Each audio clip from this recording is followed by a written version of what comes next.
Good afternoon, everyone. I'd like to welcome to City of Shelton a study session, commission meeting study session. First item on business here, we need to amend our agenda to include a letter of support for the Squaxin tribe concerning a grant that they are looking into, and we thought it was a good idea to support them on this, and so we've signed that, and we are going to present that letter to them at some time. Are we doing that today, or? Yes. Okay, should we?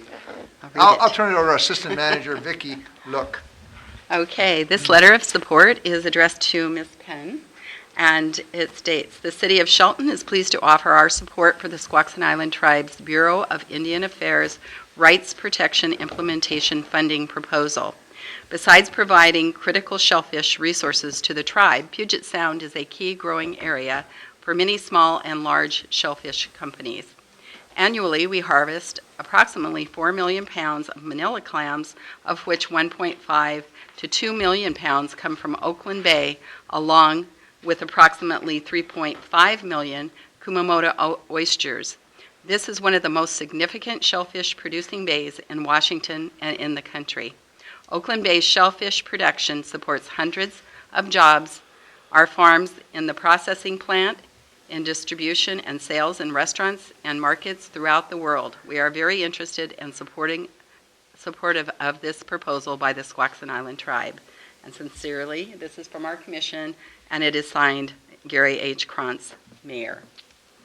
So,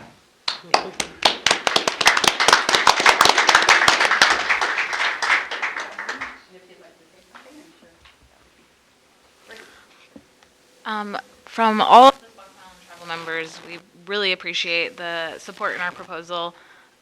We have limited funds available for environmental research this year, and we're all struggling to pull together to really make the most of the funds that we have available to us. So this letter of support really, it speaks miles for all of the work that we're doing, especially here in Oakland Bay. Thank you very much. All right, next is some commission reports, and the first report is going to be from the Mason County Historical Society, and the second quarter report by Kristen.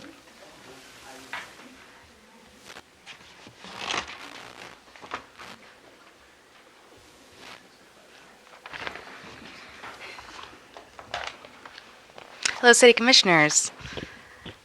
As always, thank you for your support for the Mason County Historical Society. The second quarter at the museum has been extremely busy, not just at home. The last time I said my daughter was just born and now she's crawling, but at the museum as well. We've had a lot of new and exciting developments.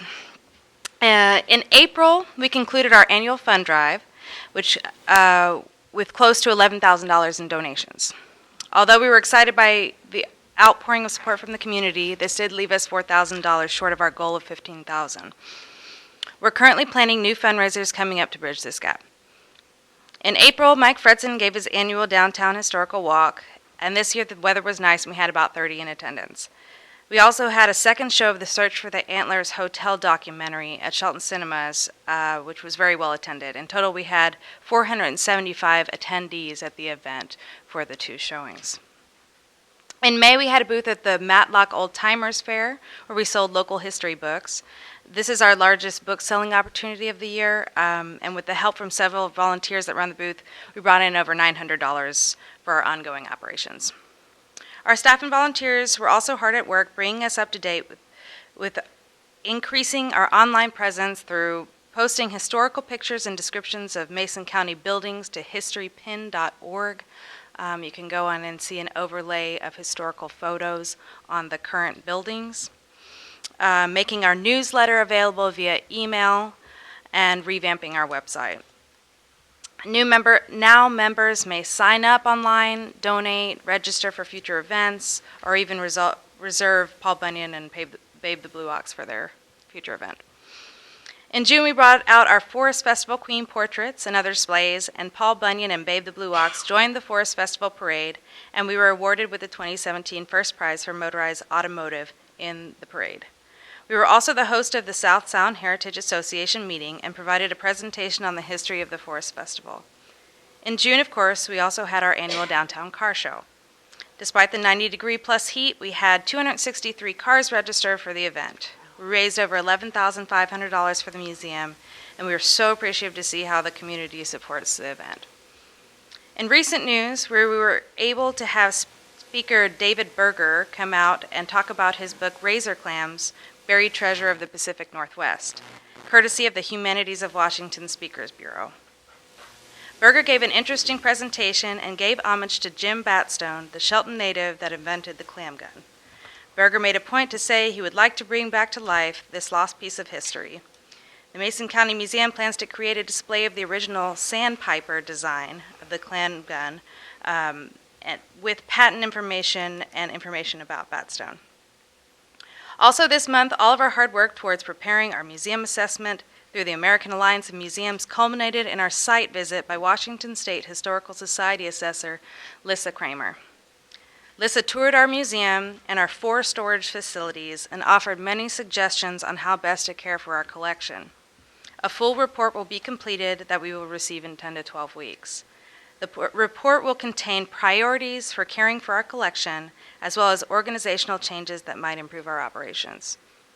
Recently, we have also concluded entering in previous years' accessions from 1974 to 2016 into an Excel spreadsheet format for our ongoing digital inventory project. At our last board meeting, we presented the South Sound Heritage Award for Excellent Service to our volunteer Don Pogreba for all of his hard work on this project. We have recently been approved for a grant through the Historic Preservation Commission to have this information transferred into Past Perfect software, which will allow us to enter photos of each item, keep more complete accession, deaccession, and loan records, as well as provide opportunity to have some of our archives available online in the future.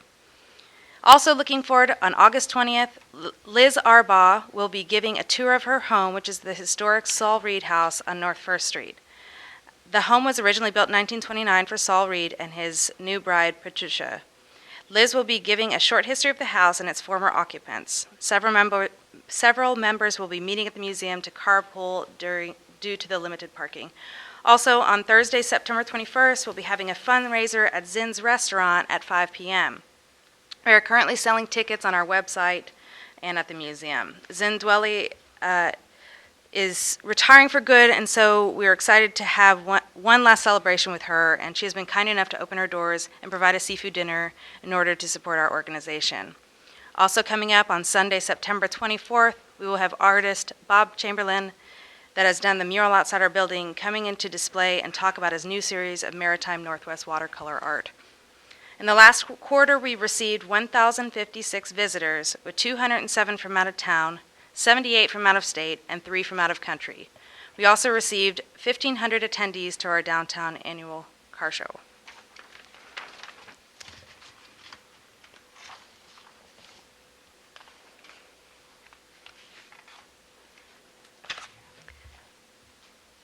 And was that both reports? No. Oh.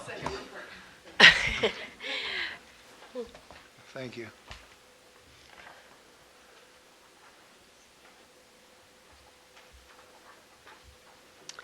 Well, as usual, it sounds like you've been extremely busy, busy.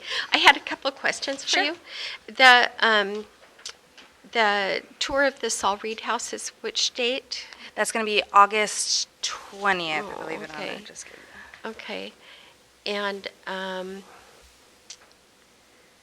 maybe that was my, changing over the software, is that all being done by volunteers? No, it's actually, we cataloging? got grant money to have it sent to Past Perfect, and they have a conversion specialist do that for us. Oh, wonderful. So it's That going to would be 80 hours of work plus that they're going to be doing, because it's thousands of records from 74 to Yeah. 2016. So That's amazing. yeah, That's so amazing. we're super excited because I'm- it's going to provide a level of organization that we've never had.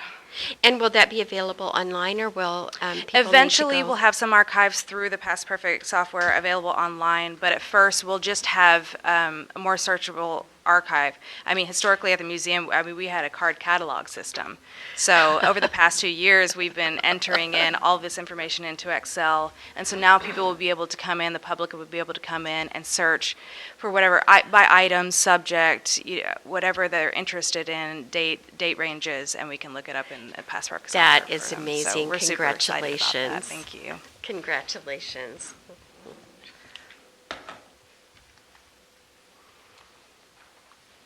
So we're, I think that's, you were going to do the other report on the Yes. car show? The Mason County Historical Society would like to thank you for your support of our 17th annual Downtown Car Show and Ice Cream Social that took place on June 25th, 2017. Despite the extreme summer heat, we had 263 cars registered at the event. In the months preceding the car show, we had many people calling for information and making advance plans to attend the event. We also had many people say that they come every year. Even though there were fewer cars registered than last year, we were able to make up our donations through extra donations given at registration and a very successful pie and ice cream social at the museum. We were able to raise $11,500 to support the Mason County Historical Society. Our car show planning committee, otherwise known as the Friends of the Museum, works all year long to advertise the event, gain sponsors, and collect donations for the raffle. This year, we had over $6,000 of donated prizes for the raffle. The Mason County Historical Society also spent close to $4,000 for marketing and festival items, all within the local community. In addition to what is spent on the car show, there are many in-kind donations from businesses and citizens in the area, plus over 2,000 hours of donated labor. This includes 46 volunteer judges and over 50 volunteers that donate to the Pie and Ice Cream Social. This year, the Car Show Committee created a map of businesses that were staying open specifically for the car show. After the conclusion of our car show, our board president polled those business owners on how they felt about the car show and if they would stay open again. We got an overwhelming amount of positive feedback, and many business owners said it was a great exposure. We continue to refuse outside vendors in order to support local business on event day. We estimate that the event brought in close to 1,500 attendees, with 400 of these traveling from 50 miles or more. Of the attendees, we estimate that 13 included paid overnight stays, 50 unpaid overnight stays, and 30 were from out of state or the country. The community support the car show receives is what truly makes it a success. This continues to be Mason County Historical Society's biggest fundraiser of the year and allows us to keep our day-to-day operations going. So we want to give thanks to our city commissioners and the city of Shelton for their continued support for both the Mason County Historical Society, Friends of the Museum, and the Shelton Downtown Car Show. Thank you. Thank you. Yeah, I ate some of that pie and ice cream. That was nice. Thank you. Amazing. Amazing job.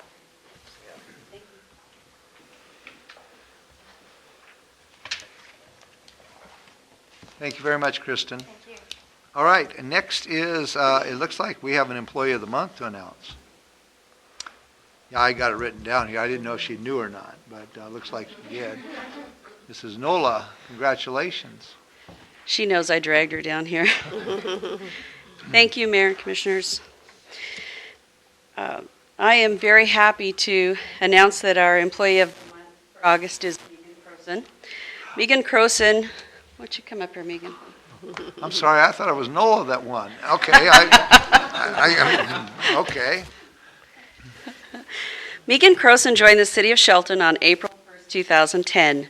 She started her work here as a staff accountant. She was later promoted to a financial analyst and is currently serving as our city's accounting manager. As everyone knows, 2016 was a year of change, not all of it positive and fun, and Megan has done an outstanding job of standing in the gap and leading the finance team through a rather challenging and drawn-out transition in the finance director role. One of Megan's most recent accomplishments was working with all of our employee groups and facilitating the transition to direct deposit for everyone. As a result, our employees will save dollars and hours every year by not having to deposit their paychecks. Our payroll processing is now more efficient, and our internal financial controls are stronger, reducing our risk for abuse and fraud. Megan did such an excellent job on this project, she recently received an award from the National Automated Clearinghouse Association, which is the banking or the national banking organization that manages direct deposit in the banking systems. In addition to demonstrating a high aptitude for absorbing new information and expanding her knowledge and skill base, Megan has consistently demonstrated diligence, a strong work ethic, a high level of professionalism, and a willingness to do whatever it takes to keep things in finance running smoothly. She is my right hand, and I am honored to present her with Employee of the Month award.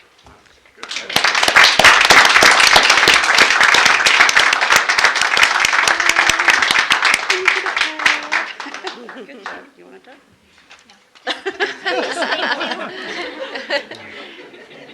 Thank you for all your hard work, Megan. Congratulations.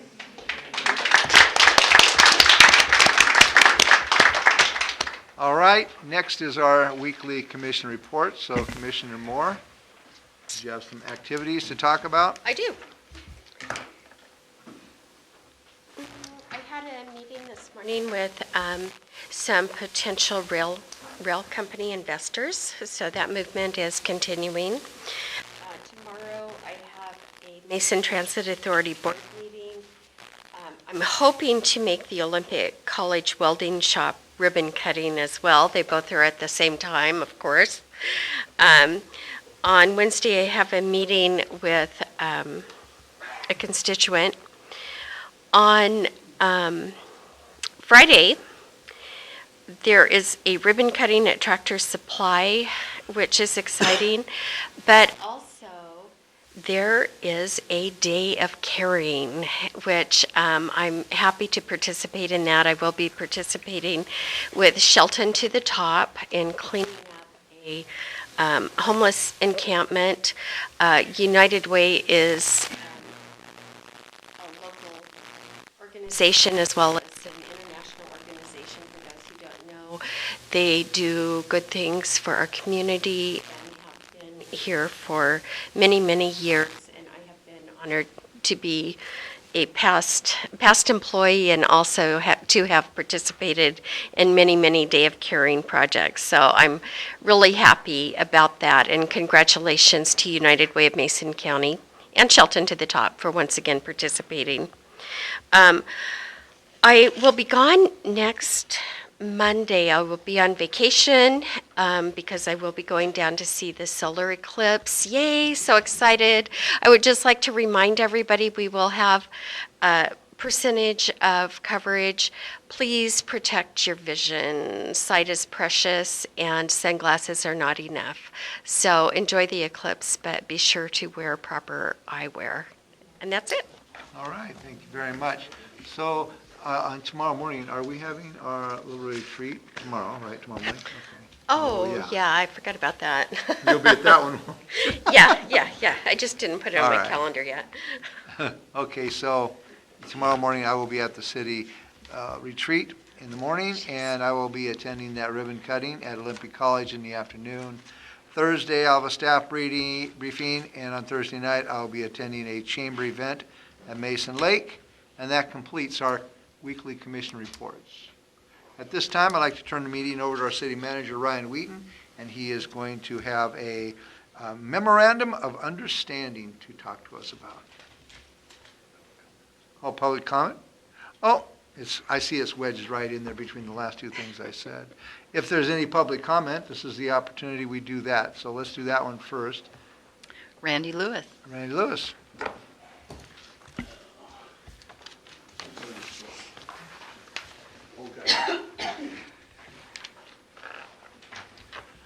Hi, everybody. First of all, let me say that I believe the current commission is saving the city, and the Public Works Department is doing an amazing job fixing roads, getting grants, and so on. Our comments on the solid waste deal with Mason County Garbage is just one issue we happen to have concerns about. We believe that deal has systemic short and long-term adverse consequences to ratepayers, many or most who are the poor in our community. We will continue to educate the public on the garbage deal and are confident that a city commission present or future, will act to mitigate the short and long-term adverse effects of the deal. To those who say the decision has been made, move on, my response is that is what my friend Jackie McIlvaney was told about the prior school board decision to close the pool.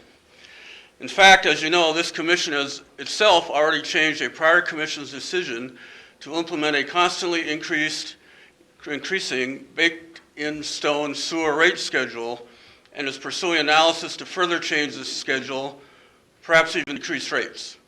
I supported the current commissioner's decision to freeze the sewer rates and support the effort to better understand the implications of changing the rates further. The prior analysis to support the 10-year sewer rate schedule contained inconsistent and faulty assumptions. Some of the information presented to support the garbage rate deal was also based on faulty assumptions, which we have and will talk about, but will not get into today. If anyone would like to see my backup for the prior two statements, let me know and I'll be happy to walk you through it. All are welcome. I think the Shelton Out Loud meeting is a great gesture. Personally, I think it would be good to do it more often, perhaps quarterly. Here are among some of what we believe are publicly unanswered questions on the garbage deal. Feel free to answer them in any venue, not just the upcoming Shelton Out Loud Forum. First question, what is the city planning to do with the funds from the $1 million loan and subsequent annual $500,000 utility tax funded by the 31% utility tax? Second question, how is the dollar amount calculated using the 31% utility tax? In other words, is it calculated on what Mason County garbage is getting plus the utility tax, what I call the pretend base rate, or is it something else? That's a question we'd like to have answered. And finally, why was the CPI cap taken away in years 11 to 20? Thank you. All right. Is there anybody else for public comment? No, sir. Okay. So now, it's your turn, Mr. Wheaton. We'll turn it over to you. Thank you, Mayor and Commissioner. We're going to invite Kyle Kronk, who is the president of South Sound YMCA, to come up. We have talked a few times about the potential of partnering with YMCA. A few months ago, the three commissioners, we decided to provide $5,000 worth of funding toward the capital feasibility study that South Sound YMCA and Shark are working through now. The next step for them in their endeavors is really finding a location.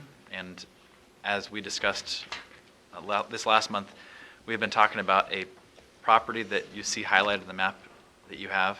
So we are on Wallace Nealon Boulevard and Shelton Springs Road next to the junior high school. And what you have in front of you today is a memorandum of understanding that we are briefing today, hopefully going to vote on next week. And a couple of the key points here. One, this would be a memorandum of understanding that within 5 to 7 years, the Shelton branch of the South Sound Y would be built on that location. In accordance, if that happened, we would then enter into contract negotiations where we'd be looking at a 25 to 30-year lease at $1 a year that the YMCA would pay to the city.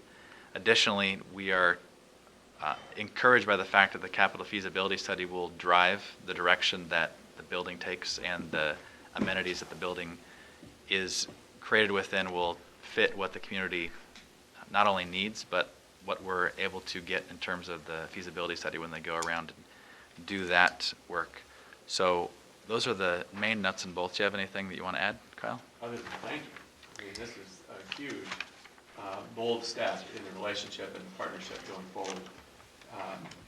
I mean, just looking at this map here and highlighting the city and the YMCA logo together is a big step in the projects as a catalyst in the project going forward. So this will provide a ton of momentum. Thank you for the $5,000 as well. We have $63,000 in confirmed pledges.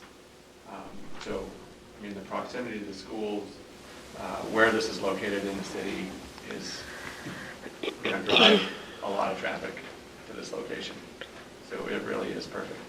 And answer any questions that you have. We've looked at this at staff level for a few months. This was first brought to us maybe 6 months ago when the Shark Group came to us. This location is currently owned by the water department, which became an issue in terms of us looking to sell it, that it couldn't be sold out of the general fund. It's actually owned by utility. So there's still some to work through with that, but from Public Works to Community Development and Finance, we've all looked at this and tried to figure out if there's another use that we had in mind, and at this point, we can't figure out anything that would be a higher use than this. Well, I personally am thrilled that we're entering into this partnership. I've known people that have been involved with trying to help this community provide activities for families and young people, and this is what cities should be doing. And so if there's anything done right, this one, please mark it in your calendars, it was done right. So I am 100% in support of this and think this is an excellent opportunity and for the city of Shelton. I would second that, and I can't even tell you how excited I am. It's been a long time coming, and it was one of those things that started off as a dream, and citizens working together. Julie's been amazing working towards this. This will potentially make our community far more attractive to other investors and to families moving here, as well as it will help with our community health improvement plan goals. It's an amazing opportunity for Shelton, and I thank you so much for coming to Shelton. So I'm 100% behind this too. I'm very excited. All right, it appears we concur on this issue. So, any other questions or comments at this time? Okay, so let's place this on the action agenda, August 21st, 2017. Thank you very much. Thank you. Thanks, Kyle. Yay! Clap for that one, too.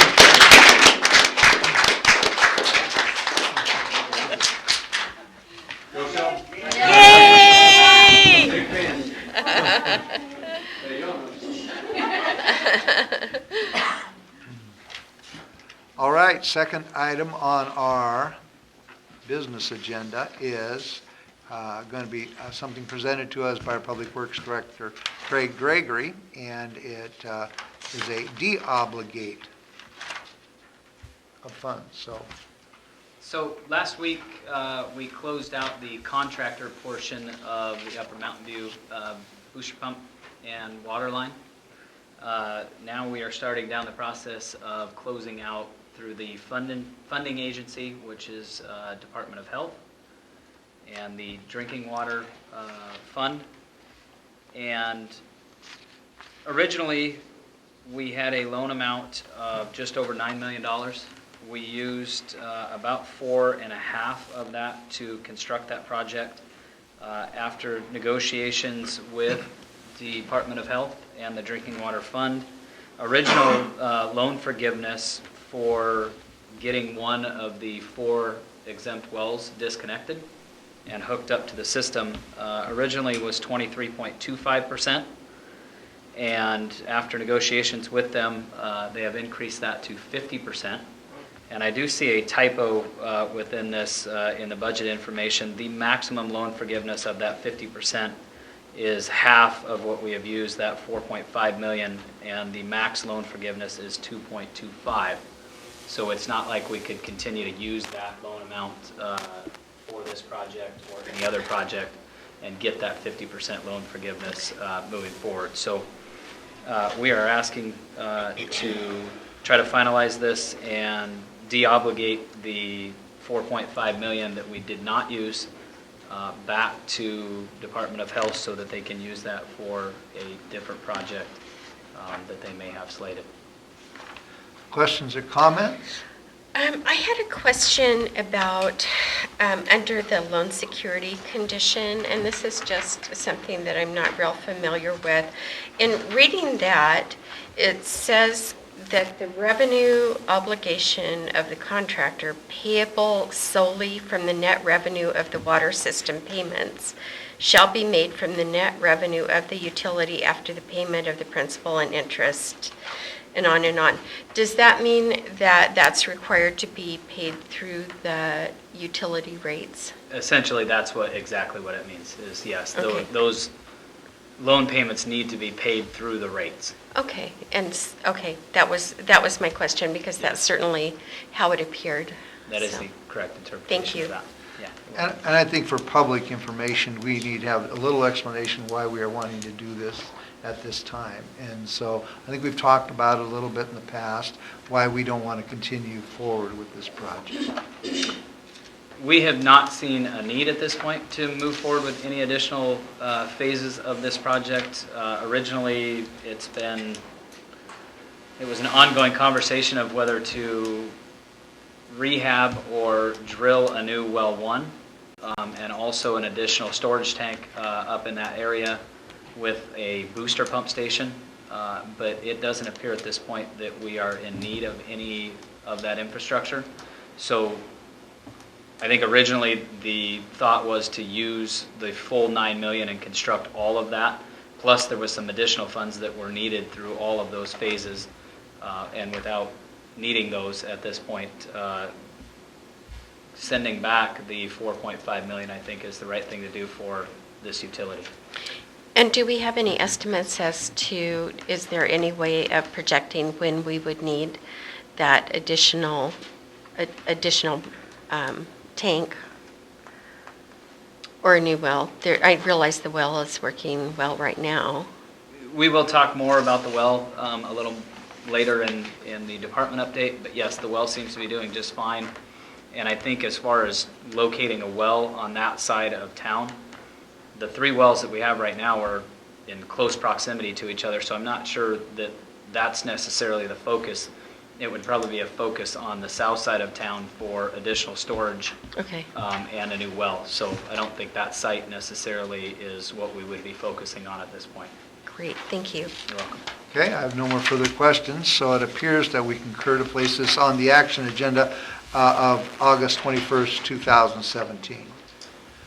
Next is going to be again Craig Gregory to talk to us about a vacation, which I need really bad.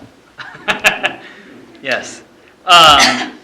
So we have been approached by the Schusters that are located at 407 Grant Avenue, and they are proposing to vacate 4th Street, which connects or would connect Grant Street to Keneo. That street runs through a very large ravine that's approximately 40 or 50 feet deep. So at this point, Public Works staff would be in favor of this vacation. We don't see any use moving forward in the future for any road connections or utility connections through that area. So for them to be able to utilize that, it would be an even split of the 60-foot right-of-way between the Schusters and the adjacent property owner next door to them. Questions or comments? I drove up there and looked at this, and looking at the map, I thought, well, I don't know, that doesn't look that bad. But when I looked at it in person, the topography is quite extreme in differences there. Very deep ravine. Yeah, so that makes perfect sense to me to vacate that portion. Okay, it appears that we concur to place this on the action agenda for August 21st, 2017. Next is a proposed permit fee schedule option, and this is going to be presented by staff. We have one think more you for skipped limited one. access. Boy, following down the line, it just looks like I okayed one too many.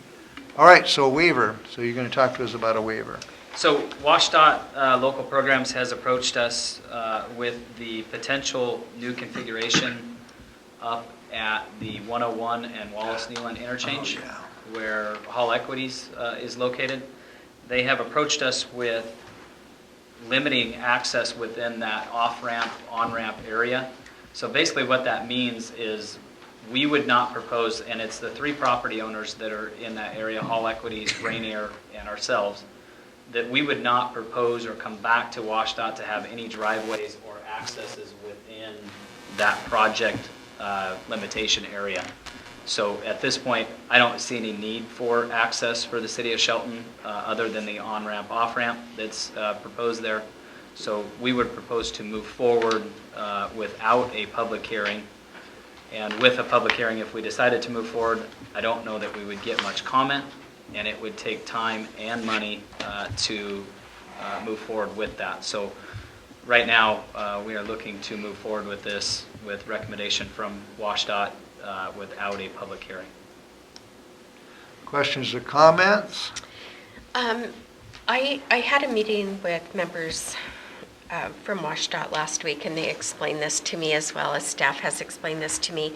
And while normally I would promote a public hearing on basically everything, I think that we have had a number of public comments on the property and that this particular project falls outside the scope of any concerns that have ever been expressed.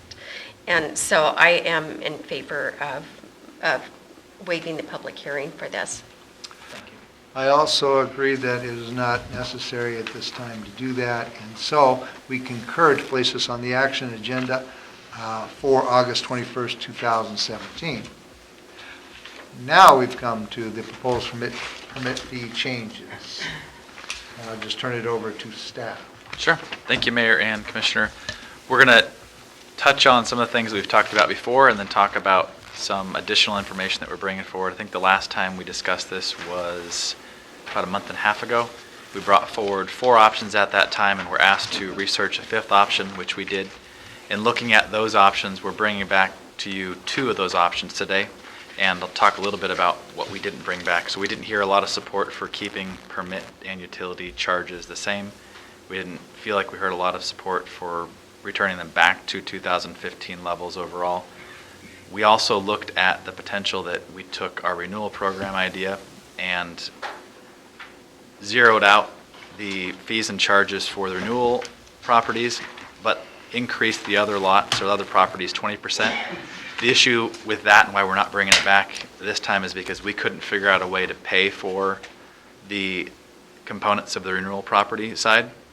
And in doing so, what we brought back is one option, which is 20% more than they are right now, and then the renewal program, which is 0 fees and charges for renewal properties, and then all the other lots would, or other properties would go back to the 2015 levels.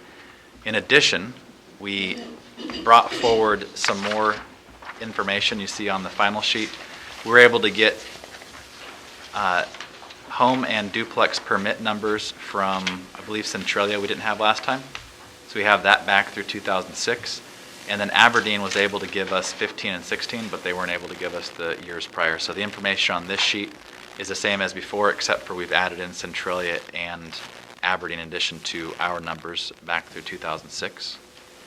And then bouncing back to the second page that you have in front of you, we can go down and talk about some of the more components that we have included with the Shelton Renewal Program. So the first one we just discussed, where there would be 0 permit fees and charges for projects that are targeted for renewal development. And then the rest of the properties in town would return to 2015 levels. We've identified an estimated 130 properties, of which 105 are residential, 25 are commercial, and these are a mix. Primarily they have dwellings on them now. Some of them are empty lots that previously had some sort of building on them. An example might be the Timber Bowl or the hotel that burned down last year. These are infill lots that we've heard that there's a push from Commission in the past to get some redevelopment in those areas. In addition to that, we're asking that a $25,000 investment be made for disposal fee incentives. And what this would look like, we've estimated from the disposals that we've done for abatement lots have cost about $3,000 for a standard property. And this would be about, well, close to half that, $1,250. The city would kick in for somebody that does tear down one of these properties and build something that would improve that neighborhood. Additionally, we're looking at $15,000 that would be invested in stock home plans. So these would be reproducible plans that the city purchases. And in doing so, we would look to partner with local realtors, as well as Olympia Master Builders has offered to come in and provide some guidance. What we look for from them would be ideas about what type of plans, or if we set out a couple dozen plans and had them find plans that they believe are marketable in this area of various sizes and price points, we would purchase 3 to 5 reproducible stock plans, and they would be available to anyone in the community. So anybody that builds using one of these stock plans would not only save that cost where they wouldn't have to have plans designed, but they would also be eligible for a 2-week permit turnaround time. And that's something that we think is good for us, not only because it helps us get those plans in and out, but it also does not create an issue where we have projects backing up because we're reviewing these plans. In addition, I wasn't here when the changes were made last spring, but I noticed when I came on there wasn't a lot of promotion that went on with the fact that the rates had been cut. So we would also want to actively promote this program, as well as identifying a goal. And we've thrown out a draft goal of 10 of these renewal projects in the next 12 months. We didn't provide you an update, I think, until it had been about a year. We may have done some brief updates in between, but this is something that if we went forward with this, we would certainly want to bring back more information as we go along. Those are the two plans, one being just a straight 20% increase that would be adjusted for different areas, but 20% overall. And then the second idea is the renewal program, which is the same as before, but we've added in some of the further details that we talked about a month and a half ago. All right, well, we're still in the process of negotiating and talking and looking at these things. I mean, we're not going to vote on things today. Nope. And one of our commissioners isn't here, but I had spent some time thinking about this a lot, and so Mark can talk a little bit about workload, because I know that cost recovery was one of the issues that came up when we were talking Absolutely. earlier. I think there is a concern, I guess, with keeping up with the growth that we're somewhat seeing now over the last few years. Back in at the start of the recession, we certainly had a greater staff that could handle our permit processes. We had a building inspector in training, code enforcement officer that handled inspections as well when we needed that, and a permit technician.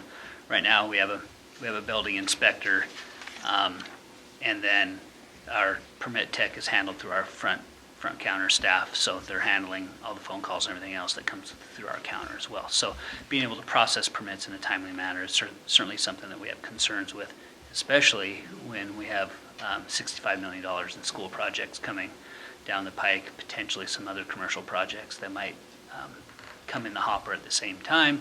That'll certainly impact single-family residences, remodels, all of those permits that we're currently processing at an average of 370 a year or something like that with the existing staff we have.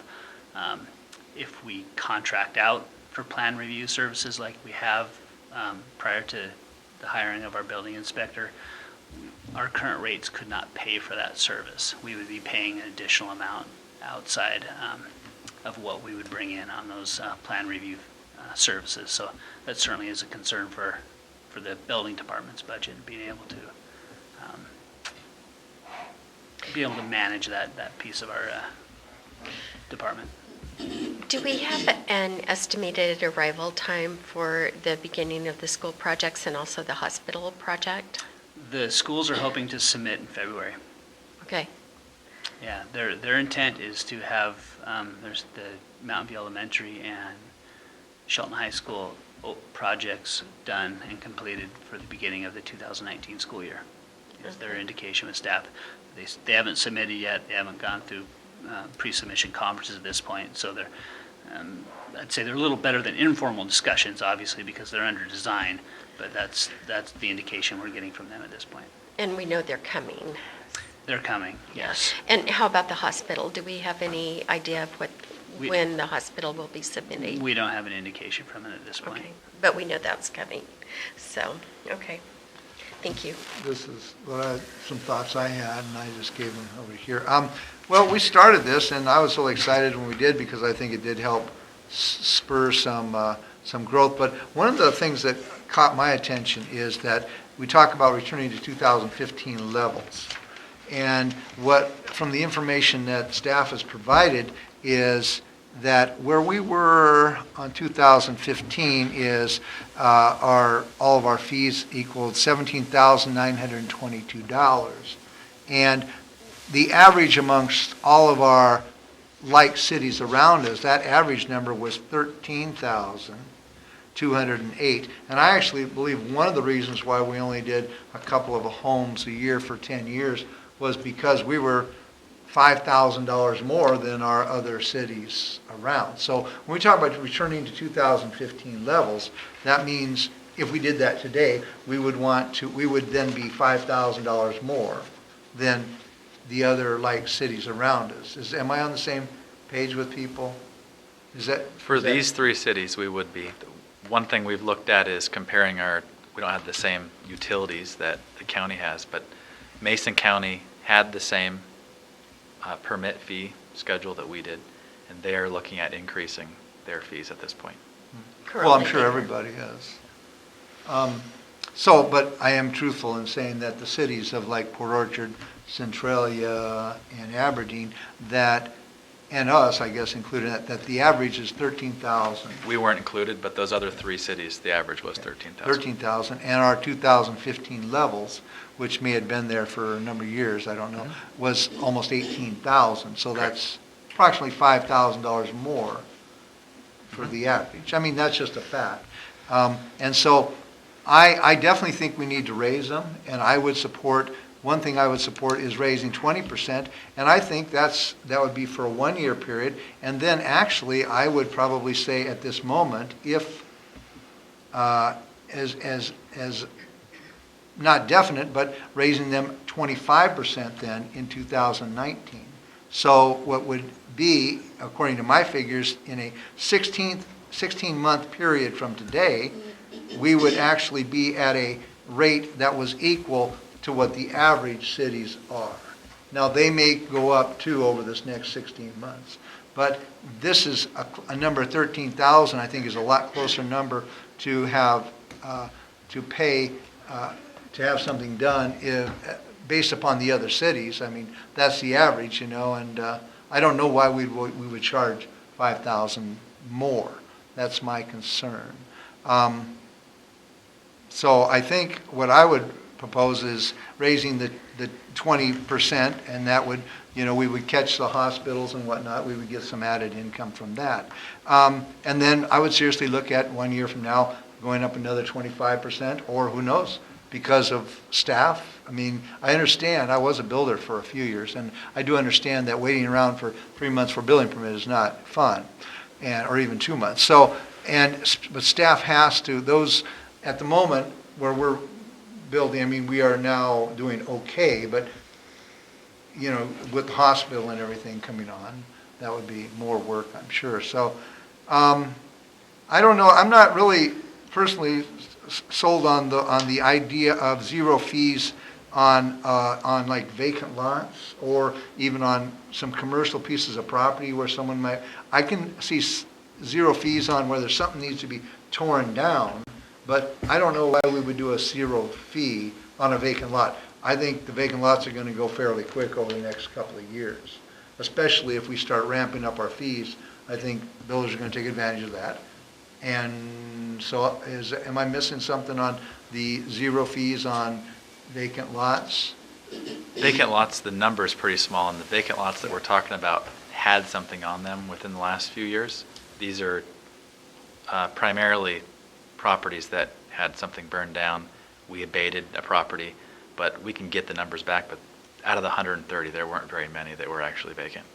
Sure. So I wouldn't give zero fees to hardly anything other than something that, look, this is really ugly. Let's give them an advantage to clean up our city and do it. I don't think I would stretch that zero myself, further beyond that one.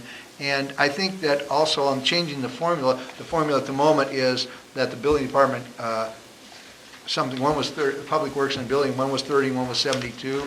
So I think we might want to look at that formula, because it looks like the Public Works Department got beat up a little bit on that one. So these are just ideas that, in coming to a decision, I think I am 100% behind raising the fees 20% on, let's say, January 1st, 2018, with the anticipation that then it's probably going to go up from there. And I think our raises should be in line with other cities, because we want to keep building. And I think part of our problem in the 2015 and before was that we were at 18,000 when other cities' average was closer to 13. So I think my ramble is pretty well where I'm thinking about this. And And I know that Commissioner Moore has ideas, and I'm sure that Commissioner McDowell has ideas too, on where we go from here. Okay, so I'm looking at the comparisons of the different cities, and then I was looking on here. It looks like Aberdeen's average is crazy low, and yet they're showing the least growth, except for 2015. Craig's talked to Aberdeen.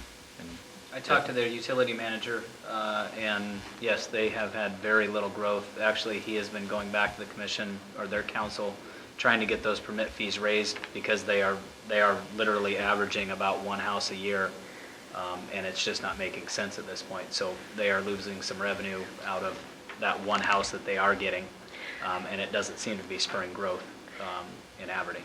So, yeah, so their fees are like 2/3 less than what our 2015 fees were, and there's still no growth. So I think we can't look at fees alone to do the comparison. And I did have some questions. Where did the 20% come from? I know that in your proposal a couple weeks ago, also that you used the 20%. And is that like a break point, or where did the 20% come from? That was from commission direction, from conversations with commissioners. So there's no reason for 20% as far as it's just a number? It was one of the ideas that came to us, so putting back to 2015 came to us through commission discussion. Increasing 20% came to us through commission discussion, and then from those, staff got together and discussed this renewal program idea. Oh, okay. Okay, was there a reason 20%? I think I don't know, I talked about 20%, and these are individual discussions with Ryan Wheaton and staff. I did think it was a year, and we accomplished 24 permits or something, in 18 months or something. And I felt that it was time to start creeping it up, and I think we'll probably see more activity because of it. I think you got to get paid for what you do, but I also know that I think one of our biggest problems during the recession is we were at 18,000, and in the middle of the recession, this should have been addressed like 10 years ago, I think. I mean, but I think that raising it instead of just, okay, let's all go back to 2015 levels, I just don't think we're there yet. So it was just an incremental Yeah, increase? it was Okay. probably a compromise from fully, going back to 2015 levels. I think my idea is to, over a year or two, to kind of start moving it up, and I think that I feel comfortable with the 20%. I think that would, a couple steps and we're back to where the average is, but Okay, so several years, but, okay. actually 16 months. So, moving forward, more questions. Are the 2015 rates for the remaining lots that are not identified under option B, my questions are about option B at this point, do we think that that would be sufficient for supporting the projects in the renewal program? What we looked at were the goal of being 10 a year. We think that it would be sufficient. Now that we've looked at specifically TIF and building permit fees, and you guys can talk a little bit about what those look like with the two projects that we know are coming next year. Well, Go ahead. You're referring to the schools? Yeah. Yeah, schools and potentially the hospital. Yeah. There's certainly significant revenue that would come in off of those fees because they're big projects, and projects are based on valuation. So, the larger the project, the more expensive it is to build, the higher the permit fee. It certainly is a heck of a lot more work. Yeah. Also, plan review and inspections on a hospital, but they certainly can generate some revenue, offset the costs for the department as a whole, because there's not as much time spent on a single-family residence, re-roof, windows, garages, things like that. So that it certainly could offset that, those fees. But ultimately, the value in putting another building, on a blighted lot or tear down, certainly certainly will carry over and create some more interest in those neighborhoods, and it might, in effect, create more investment in those neighborhoods in the city as a whole as well. Okay, so we're assuming we will have enough, or we will have a number. That's why we talked about 10 as well. That's Yeah, why, okay. kind of the target at Okay. 10, because we believe that's manageable. If it's success, we can bring it back to the commission at that point and certainly address it and analyze it at that point. But it certainly is something that has to be monitored. We monitor it on a case-by-case basis, so every permit that comes in, every fee that's associated with a renewal lot would be managed, and we'd have the costs associated with that. So we could provide the commission with updates on a regular basis on how successful and the impacts it is on our budgets. I think Mark hit it right on the head too when he was talking about revenue. When you certainly look at traffic impact fees and the utilities, the citizens voted in the TBD funds, and with the hospital project alone, you're talking about almost half of the annual TBD funds that you would be bringing in. Oh my gosh. Just in that one project. So you're talking about a couple $100,000 difference between option B and option A. And then when you look at the utilities, really it comes down to essentially what Mark said was revenue, and you start talking about our utility rates, and this really is a rate reduction that we have right now, because it's revenue that would be coming in through these, and when you lower the GFCs, it's the same as what you would be charging your customers with rates. It's a charge that brings in revenue. So anytime you look at that, we have less revenue coming in. Okay, so those costs are passed along to the ratepayers. They have to be passed along somewhere. Okay, That's part of the discussion for bringing this forward before we talk about that rate update. We're going to bring that in the next couple weeks. But part of this discussion is that when we bring back to you guys, we'll ask you what components of the rate model do you want to remove or add when we look at infrastructure. We also need to tell the company that's doing that study what we're going to charge for these, because there is a bit of a balancing act between GFCs and monthly rates, that if one of them stays at a certain level, it could impact the other one. okay. So continue, I'm sorry, I have No, 3 ask all you have. pages of questions. So how will the lots be identified, and especially, how are the lots going to be identified? We've made preliminary identification based on city utilities. So we did a query through city utilities on vacant or dormant accounts. And so we've got a pretty good idea on how many houses have been vacant or turned off or not utilizing utility service at this point. That gave us kind of a baseline. We certainly need to do a little more research. We've talked to some local realtors about, foreclosure lists and things like that. And then it's really going to have to be, some work out on the streets too, and identifying these properties, examining the lists that we have put together, and certainly refining it a little more with some commission direction. Okay.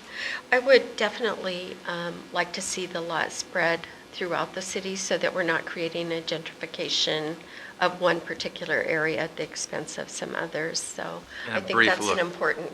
They were pretty widespread throughout the Okay. city. Okay.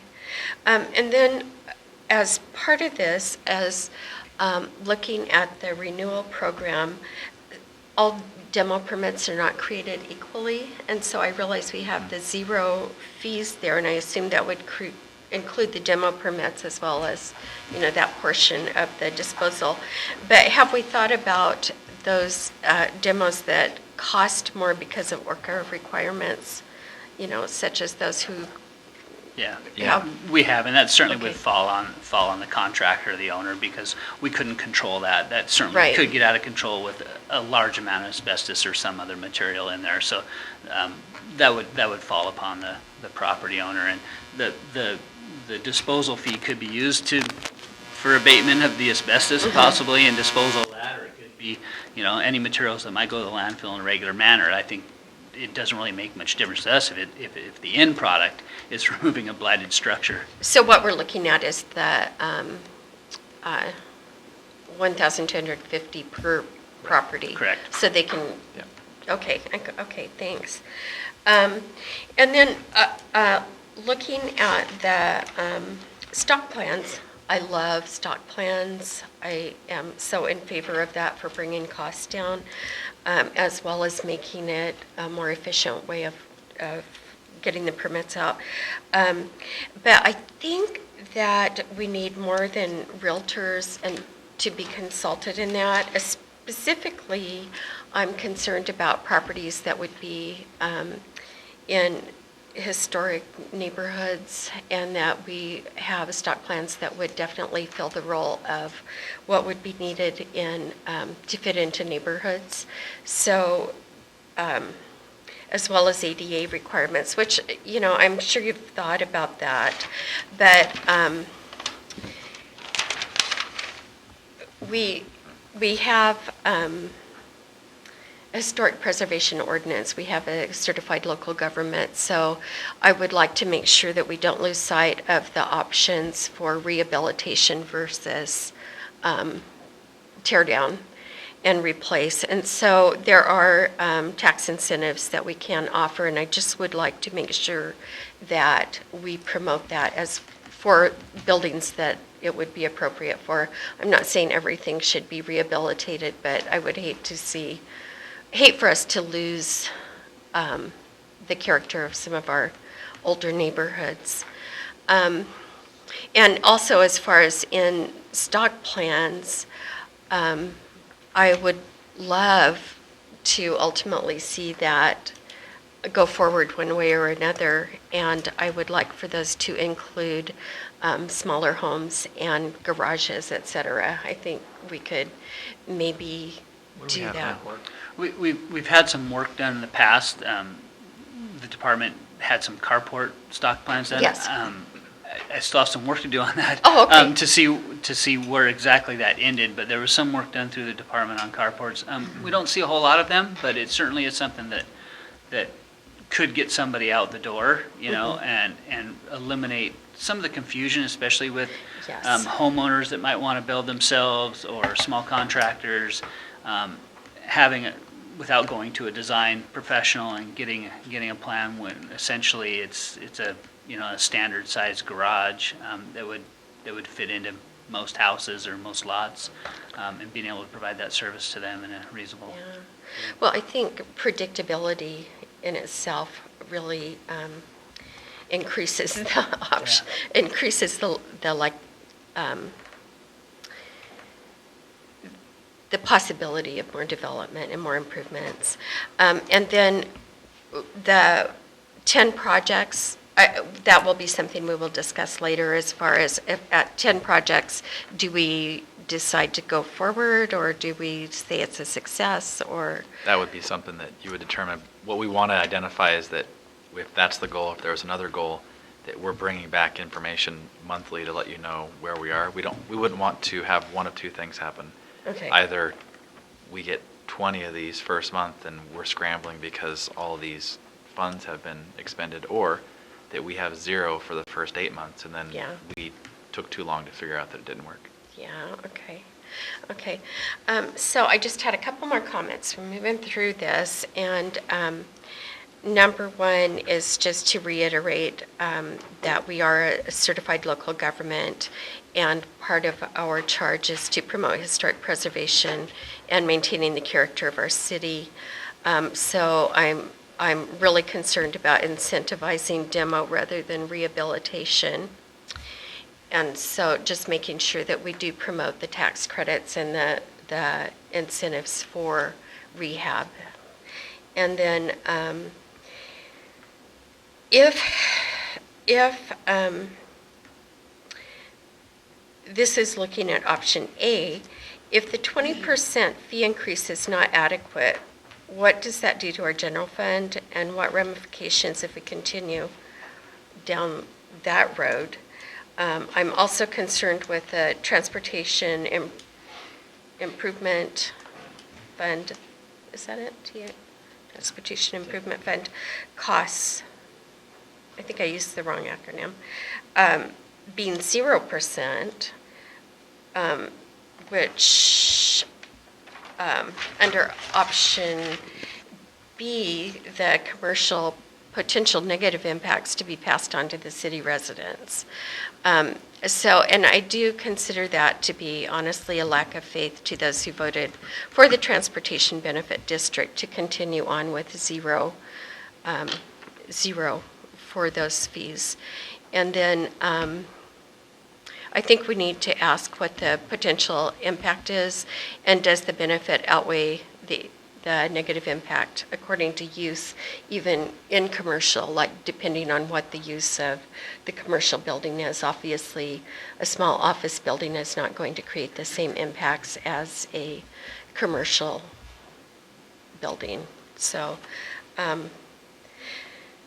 those were my questions and comments, and I'm excited by the potential for option B. On the stock plan option or idea that we're looking at, I was a builder that had 5 or 6 or 7 stock plans in my portfolio, and some of them I built 10 of. And what I would hate to do is that and I don't know exactly how you're planning this, but I would not have the city design or offer a plan. I would have a customer offer a plan, because architects get paid for drawing plans, and if the city, on a garage I can understand, carports, I don't have a problem with that, but on little homes, I don't know, I've never heard of a city, supplying that plan. It would also, in support of Tracy Moore's idea on historical value on architectural kinds of things, the way I did it, I paid an architect to design me a set of plans, and then every time I just used it and I resubmitted it, and it was approved by the local municipality to do that, and it worked really well. And so I'm not sure about the city designing or doing that. I'm thinking that might come from a person like a builder. It's excellent. We have some that do that now. Some are doing that now. We have a stock plan policy now, and so we have builders that have stock plans. The idea is that we would go to a design professional, architect, to design the plans. The city would, exactly right, with a committee, interested parties made up of the master builders, realtors, anybody else that might be interested and involved in that process, to kind of get an idea of what the market bears, what kind of houses might fit in a certain area, and try to get a general consensus on a number of plans that make sense, at least up front. So somebody didn't have to go to an architect, didn't have those fees up front. As well as it didn't require the plan review each and every time. If we have a stock plan in place, the plan review is much more simple for staff to get through and issue those permits, and it really speeds up the process. Absolutely, and I'm not an architect, but I would think if I was an architect sitting in this room right now, I would not be thrilled with the city having a plan that people can use for free or something, I mean, I'm just thinking outside the box. You're paying more for those reproducible sets, though. Yeah, but you're not paying the architect to design the home. If that one's a sticking point, it is certainly something I don't know, that I'm we could just thinking remove. outside the box on it. It's not I'm just kind of thinking the way I did it, and then how the city would provide these things and stuff. So I would have a conversation with an architect about that one, just to see what they thought about. Maybe we could work with a local architect or something that would want to do that. But that one's kind of out there. The other point is that when we're talking about this fees and charges for areas not targeted will return, whenever it says will return to 2015 levels, as I've shown on my little drawing, I'm really thinking if we replace the return to 2015 levels, return to the average, the 13,000 rather than the 18,000, which is a average amongst our like cities. That's where my mind would want to take it, rather than to the 18, because I just think that's awfully high. So I'm not sure I understand exactly what those targeted things were. We've kind of talked about a lot of different things. Those are my concerns. I think we're moving in the right direction, and I think we can, this commission can come up with something that's going to work for the city. But I don't think it's something that, I think we still need some conversation about it, because I know I presented this concept to you guys, and Tracy Moore has said a lot of wonderful things about how she kind of thinks about it. There's another commissioner that can weigh in on this, and I just think anything with that $18,000 2015 levels, I don't think it's fair to the people that are coming to help us build our city to charge $5,000 more than our other cities on an average. That's my thinking on it. So that's all I have to say today about this subject. Anybody else? I had one more question. Is there a precedence for city-provided stock plans? We haven't called around.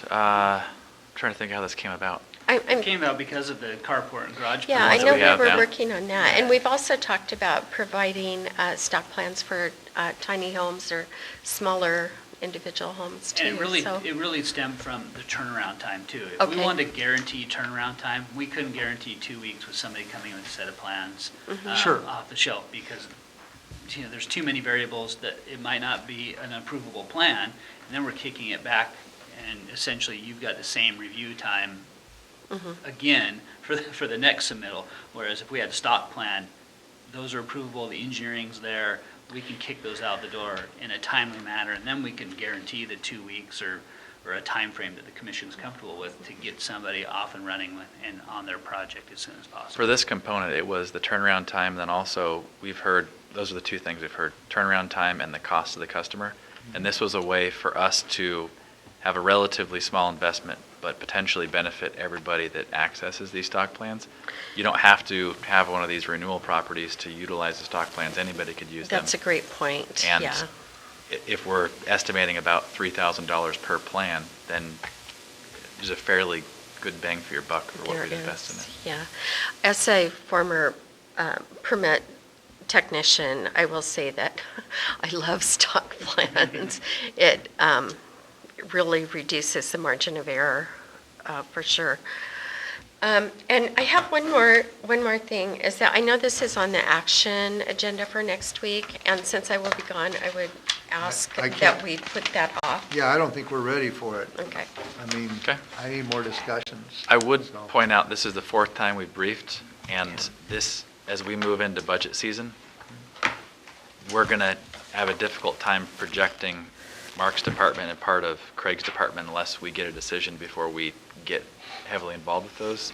Okay. So we can bring it back, probably 3 weeks is the next time there's another action agenda. So if you have questions between now and then, we can get those answered at the next briefing. Absolutely. Okay. I think that would be great. So at Thank you, this I point, appreciate that. we're going to talk about it. Whenever the next Yeah. well, we can bring it back Sure. to the briefing in 2 weeks, and if we have questions then, we can certainly ask them. Because I think Thank my concept is that I got some of these four options, I got some things a little bit out of all of them a little bit, so I think I need to see if we can look at that. We did look at the option of having the zero fee for renewal lots and increasing the other lots 20%. And in talking with NOLA about the potential that we could pay for those renewal lots, we didn't feel that the revenue would be there and that we might be setting ourselves up for a disappointment when we came back. All right. Okay, so that concludes that part of our program. Next is administration reports. And I'm turning it over to our IT manager, Tim. Mayor Krantz and Commissioner Moore, the city has needed to replace its phone system for years. We currently have a Nortel Meridian system installed, and we've had to hire a vendor for the past few years just to maintain it. And even the simplest change, adding a new phone or moving a phone to another desk, required a vendor to come in to the city offices to make that change for us. So we were not able to do that on our own. And so we began the project to look for a vendor to replace the phone system. At the end of last year, we formed a team and met regularly to review possible phone vendors, their product offerings, and we watched quite a few product demonstrations online. The team published a request for proposal in June, and we received 7 proposals from vendors. We went through the process of reviewing those proposals. We scored them and narrowed it down to 3 vendors. And from those 3 finalists, the city has chosen Hood Canal Communications, HCC, to provide and install and support the city's new phone system. That phone system that HCC will install is manufactured by a U.S. firm, S-Tech Systems Incorporated, from Plano, Texas, and they have engineered, supplied, and supported business phone systems for over 30 years. Their product is a flexible hybrid phone system, meaning that we can, irregardless of what type of phone we need to install, whether it's a digital, an analog, or a voice over IP phone, this system can handle that. And it is a sophisticated solution to our communications problems, and yet it's going to be simple for our users to operate. And pairing with the outstanding service that we've had from HCC over the years from the city as our communications and internet service provider, we feel that we've selected the best communications option to solve our problems. Work will begin to install the server hardware and begin programming the system soon, and we plan to complete the project in early September. So, do you have any questions or comments? Good job. Thank you. That's been a topic of conversation for a number of years now. Yes. So we no longer have to do the turn the dial on the Well, thing, Your phone is We still were up. just a step above that. Oh, well, it's pretty amazing to have a working fund system and direct deposit. So, moving forward. Great. Thank you. Thank you very Thank you. much. Tim failed to mention that our one person at the city who could help us with the phone system retired 2 weeks ago. Yeah, Oh. that's true. I'm sure we can Thanks, Tim. figure it out. All right, next. Next on the list. Whoever wants to be Nola. next. I don't have a whole lot for you today. Oh, thank you. We're still working with Tyler Technologies on the EnerGov and Insight installation. There's a couple of puzzle pieces we still need to get sorted out with that, and that will be the software that links into our financial software that relates to permitting and utility billing, being able to see more utility bills, et cetera. So we're still working on that. The state auditor's office has a representative here, and she has been working on the 2015 audit. She's also going to start working in September on the 2016 audit. So we're playing catch up, getting things back to current, but we're not quite there yet. So far, what I'm hearing from the auditor is 2015 looks good. So that was good news today. We're working on putting some finishing touches on some 2016 finance reports, and we hope to be able to publish those within a week or two. We're getting there. And we're launching into budget season, and we'll be talking, of course, some more detail tomorrow about the budget. So we'll be focusing on doing a 2017 budget amendment, as well as starting to think about the 2018 budget process. That's all I have. Any questions? 9 o'clock tomorrow morning at the Transit Center. Be there. I'll be there. Okay. All right. Next. So, I want to just thank a couple of individuals or groups. Jerry in Community Service, I want to thank her for, we finally got our fisheries permit to clean creeks. And all of our creeks around town, including the one on Franklin Street in front of MTA, has been plugged with watercress for quite some time. So she got her group in there and has cleaned most of our creeks out. But just want to thank her and all the hard work that she does.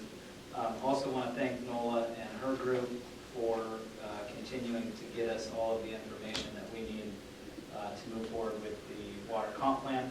I know that's a daunting task at times to get all of the revenues and expenditures for really everything in the water department. And they've done a fantastic job getting that out to us in a timely fashion to keep us moving on the water comp plan. Another positive that came out of the Franklin Street reconfiguration, the need for the rapid flasher was, we didn't feel that it was needed on that roadway, so we have taken that down quite some time ago, and we are reinstalling that on Wallace Nealon up at the junior Great. high. I think that is something that has been needed out there for quite Yes. some time. So you should see that in the next week Great. to 2 weeks, but definitely before school starts up there. Wait, can I interject a comment there? I love that Franklin Street now. It's not confusing, there's no big concrete thing for me to hit. I just walk around, I go and I drive my car either way I want to go, and so I think that was one of the greatest things you've done. It's a regular street. It's just a Actually, normal I street. think Ryan prompted that one, so. Ryan we'll did give it? props on All that. right, well, Kathy McDowell. Kathy? Was it? Okay. yeah, she says, go get that big concrete chunk out of there. Well, anyway, I like that, so. It's a normal street again, but yeah, that rapid flasher I think will be fantastic up on Wallace Elan. It has been needed for quite some time. And that overhead that just flashes crosswalk all the time, even if there's nobody in it, isn't really working. So I think this will be good for us moving forward. I cut you short on your report, sorry, you can go back. Oh, thanks. Was that, did you have more? Yes, there is more. I will try and keep it short though. That's all right. TIV grant, the $50,000 winter damage grant is complete. We have completed all of that work, and we are working again with Nola's team to get that filled out and off to TIV for reimbursement. I guess you could either take this as good news or bad news. There's some growth at the top of Northcliffe. Originally, when we extended the sewer line from the top of Northcliffe down close to the creek at the bottom, there was 6 connections available. At this point, we have no connections available. All 6 of those have been used up by property owners in that area. So we have heard some concern about other properties needing connections up there, but at this point, Department of Ecology is not granting us any additional connections. So at this point, until Basin 3 moves forward and we get that completed, we won't see a whole lot going on up there, I don't believe. So those are the properties that are actually in the urban growth area that have been developed? Or are there any in the city? There is one that's on the city limit side, the south side of Northcliffe, but the majority of them have been, yes, in the county, on the Artisan Hills project, and also a property just down to the west of that. Okay. Yeah. So, but we are having interest from people in the city who would like to develop their lots and connect to sewer? Most of them are in the county portion. We haven't talked about the Angleside booster pump station lately, but a little bit of, again, maybe good news and bad news. We had a very large structure fire up in the area of 16th and Turner. During the duration of that firefight that we had up there, we did not see any produced pressure and did not use the booster pump station at all. So Good. I mean, that sounds good to me. What was the bad news? the bad news is, we Got a still have to fire. figure out what we are going to do Oh. with the Angleside booster Oh. pump station, since it doesn't appear that it is needed up Yeah. there at this point. So we are still working on that, and moving through that, but I think it just solidified that the function that we thought we were going to get out of that or need isn't really coming true at this point. Okay. Also, with the really dry summer, we have been taking a look at our wells and the use of those to make sure that everything is adequate right now for the citizens of Shelton. And at this point, wells 3 and 4 are running daily on an average of around, right now, in the mid to high teens per day. And well 1 is running approximately 7 to 8 hours a day. And we have not seen a substantial drawdown at this point to make us leery of using any of those wells. So those are Wonderful functioning news. just fine Good. news. moving forward. And hopefully we get some rain more than we got on Saturday. Really? Soon. Yeah. But, yeah, all Well- of those wells seem to be functioning just fine. Great. Well, to the rain thing, if you don't get a whole lot of rain, then what happens is the city's getting all this income from me watering my garden every night. So you got to understand, do you really want the rain or do you want the income? What do you want? Because you're getting extra I think income. at this point, we'd take some rain. I think you should. Forget about that profit motivation there. But I am having, I'm sure my bills are going way up because I got to water my my garden quite a bit, so, Yes. anyway. Did I cut you off? That That did, right? concludes my report. Very good. Thank you very much. And now, our city manager, did he have something else to present? Nothing today. Nothing today. Our next meeting will be August 21st, 2017, at 6 PM in the evening. This meeting is adjourned. Remember, don't look at the eclipse. Unless you got welder's goggles on.